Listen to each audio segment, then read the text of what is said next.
नमस्कार किसान साथियों, हमारे चैनल कृषि धारा में आप लोग स्वागत है। आज मैं कृषि विज्ञान केंद्र प्रतापगढ़ आया हुआ हूँ। यहाँ पर मैं देख रहा हूँ मशरूम फार्मिंग हो रही है, बहुत अच्छी यूनिट लगी हुई है। इसकी जानकारी आप लोगों तक पहुँचाने के लिए हमने हमारे कृषि विज्ञान केंद्र के एक डॉक्टर अवधेश सिंह सर को अनुरोध करना चाहूंगा। इसके बारे में डिटेल से जानकारी दी, इसकी फार्मिंग किस प्रकार होती है और कोई किसान अगर मशरूम फार्मिंग करना चाहे तो किस प्रकार कर सकता है। नमस्कार सर। धन्यवाद सोमेश जी। कृषि धारा के सभी दर्शकों को नमस्कार। मैं डॉक्टर अवधेश कुमार सिंह, कृषि विज्ञान केंद्र प्रतापगढ़। मशरूम की खेती करना आसान भी है और कठिन भी है, दोनों चीजें हो सकती हैं। क्योंकि मशरूम एक ऐसी फसल है जिसको हम सीजन में करते हैं, इसके लिए हमें ठंडी की आवश्यकता होती है, टेम्परेचर हमारा कम होना चाहिए। मशरूम की खेती में जमीन की अधिकता नहीं होती है। जमीन अगर आपके पास बहुत कम है, आपके पास घर ही है, तब भी आप खेती कर सकते हैं। मशरूम एक ऐसा व्यवसाय है जिसमें रिटर्न ज्यादा बेहतर है। अगर आप BCR देखेंगे, BC रेशियो देखेंगे, बेनिफिट कास्ट रेशियो, तब आप पाएंगे कि मशरूम में बेहतर तरीके से आप मुनाफा कमा सकते हैं। मशरूम उत्पादन में अगर हम बात करेंगे अलग अलग खंडों की, तो हम इसमें ये देखते हैं कि सबसे पहले हम खाद की तैयारी करते हैं, फिर मशरूम का एक स्ट्रक्चर बनाते हैं जिसमें हमें बुआई करनी है, जैसे जिसको हम खेत बोल सकते हैं कि खेत की मिट्टी को हम तैयार कर रहे हैं। वैसे ही मशरूम के लिए कंपोस्ट की तैयारी की जाती है। उसके बाद फिर मशरूम में हम बिजाई कर देते हैं। फिर कुछ दिन बाद मशरूम जो है वो तैयार हो जाता है। फिर हम उसको रेगुलर मार्केट पे तोड़ते रहते हैं और उसकी सप्लाई करते रहते हैं। ये पूरा उसका खंड है। अब इसमें हम ये बात करेंगे कि मशरूम उत्पादन में खाद की जो भूमिका है वो बहुत इंपॉर्टेंट है। खाद जो है वो लगभग आप ये मान के चलिए कि अक्टूबर महीने से, या आप ये मान लीजिए कि सितंबर के लास्ट में और अक्टूबर के पहले सप्ताह से हम खाद बनाना स्टार्ट करते हैं। क्योंकि खाद, मैंने पहले भी बताया कि बहुत लंबी प्रक्रिया है खाद बनाने में, लगभग 40 से 45 दिन लग जाते हैं खाद बनाने में इसके। और इसकी खाद के लिए जो मुख्य इंग्रेडिएंट है उसमें आपका है गेहूं का भूसा, और हम अपने यहाँ जो अभी हम लोग कर रहे हैं उसमें हम लोगों ने पोल्ट्री मैन्योर का इस्तेमाल किया है। तो हमारे पास जो यूनिट लगी हुई है वो लगभग 5 टन की यूनिट लगी हुई है। 5 टन का आप इस तरह से मान के चलिए मोटा माटी कि लगभग 4 टन के आसपास गेहूं का भूसा है और 1 टन उसमें पोल्ट्री मैन्योर पड़ा हुआ है। ये 45 दिन प्रोसेस लगता है बनाने के लिए। अब पूरे प्रोसेस में तो हम नहीं जा सकते क्योंकि बहुत लंबा समय हो जाएगा। तो हम लोग ये ट्राई करते हैं कि हमारा 45 दिन में भूसा तैयार हो गया है, हमारी यूनिट लगी हुई है। अब हम आप लोगों को ये बताते हैं कि ये हमारी यूनिट किस तरह से चल रही है। मैं आपसे आग्रह करता हूँ कि आप आए हमारी यूनिट को देखें। यहाँ से जो है ये लगभग 8 से 9 फीट की है स्ट्रक्चर हमारा है। और इसकी जो लंबाई चौड़ाई है ये हमारा है, इसकी जो लंबाई है वो 30 फीट है और इसकी जो चौड़ाई है ये लगभग 25 फीट है। इस एरिया में ये मेरा पूरा स्ट्रक्चर बना हुआ है। इसकी जो कैपेसिटी है लगभग इसमें 3 टन जो है हमारा कंपोस्ट लगा हुआ है। इन तीनों लेयर में 3 टन हमारा कंपोस्ट लगा हुआ है। इसको अगर हम बनाते हैं ये इस स्ट्रक्चर को, तो बेसिकली हम लोग ये सोच रहे थे कि इसको परमानेंटली कर दें, लेकिन हमने सोचा कि परमानेंटली ना करके, चूंकि कॉस्ट बहुत ज्यादा आ रही थी, तो कॉस्ट को कम करने के लिए हम लोग देसी तरीके से इसको बनाए हैं।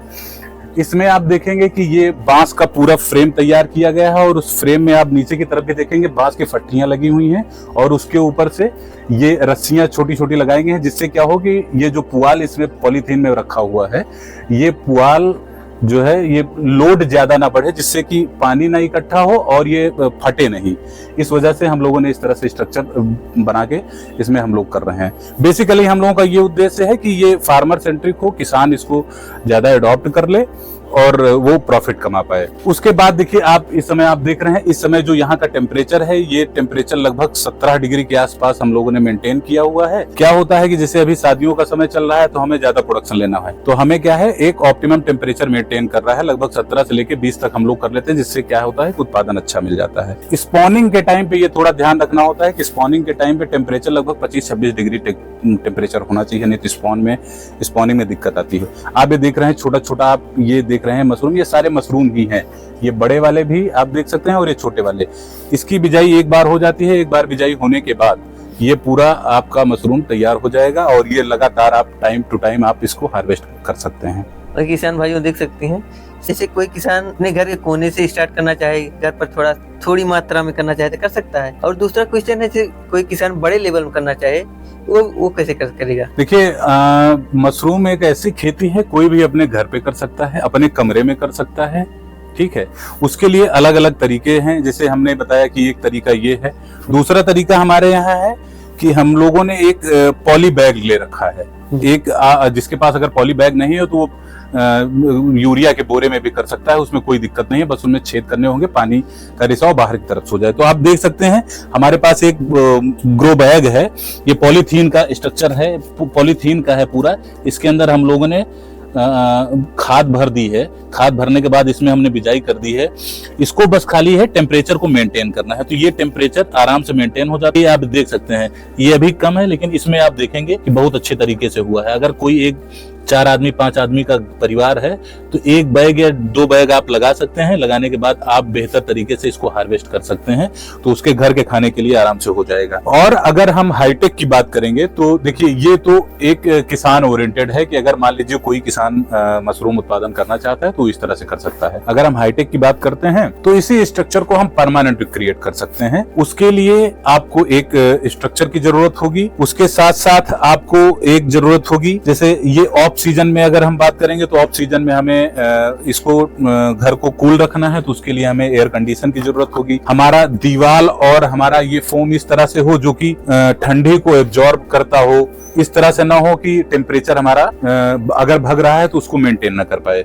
तो इस तरह से अगर हम इस चैम्बर को अगर हम पूरा कंट्रोल्ड कर देते हैं और इसमें हम एयर कंडीशन लगा देते हैं तो ये चैम्बर बन जाएगा स्मार्ट मशरूम उत्पादन के लिए। ठीक है, क्योंकि हमें यहाँ पे गैसें मेंटेन करनी है, टेम्परेचर मेंटेन करना है, क्योंकि कार्बन डाइऑक्साइड भी बहुत ज्यादा नुकसान पहुंचाती है, हाइड्रोजन तो उतना ज्यादा नहीं करता है। क्योंकि जैसे इसमें हम बार बार फुहारे से सिंचाई करते हैं तो यहाँ पे क्या होता है, मॉइस्चर होता है बहुत ज्यादा, ह्यूमिडिटी बहुत ज्यादा हो जाती है, ये पानी वाष्प होता है और उड़ता रहता है हवा में, ह्यूमिडिटी बहुत ज्यादा होती है। तो जब हम एयर कंडीशन लगाते हैं तो ह्यूमिडिटी भी कंट्रोल में रहती है और मशरूम को ह्यूमिडिटी चाहिए भी होती है। तो हमें जब हम लगाते हैं एयर कंडीशन तो हम ये भी देख रहे होते हैं, हमारे पास मीटर्स हैं जिससे कि हमें ह्यूमिडिटी पता चले, टेम्परेचर पता चले। तो अगर कोई भी किसान अगर हाई लेवल पे करना चाहता है तो उसकी प्रॉपर ट्रेनिंग हमारे यहाँ पे भी होती है। और भारत सरकार के जो एक भारतीय कृषि अनुसंधान परिषद है उसकी कई सारी संस्थाएं हैं, जिसकी संस्था भी हिमाचल प्रदेश में भी एक संस्था है, वहां से भी जाकर के ट्रेनिंग कर सकते हैं। बाकी हमारे यहाँ भी 21 दिन का प्रशिक्षण है। अगर कोई किसान करना चाहता है तो हमारे यहाँ 21 दिन का प्रशिक्षण वो कर लेगा, तो उसको लगभग मशरूम उत्पादन करने में कोई विशेष दिक्कत नहीं आएगी।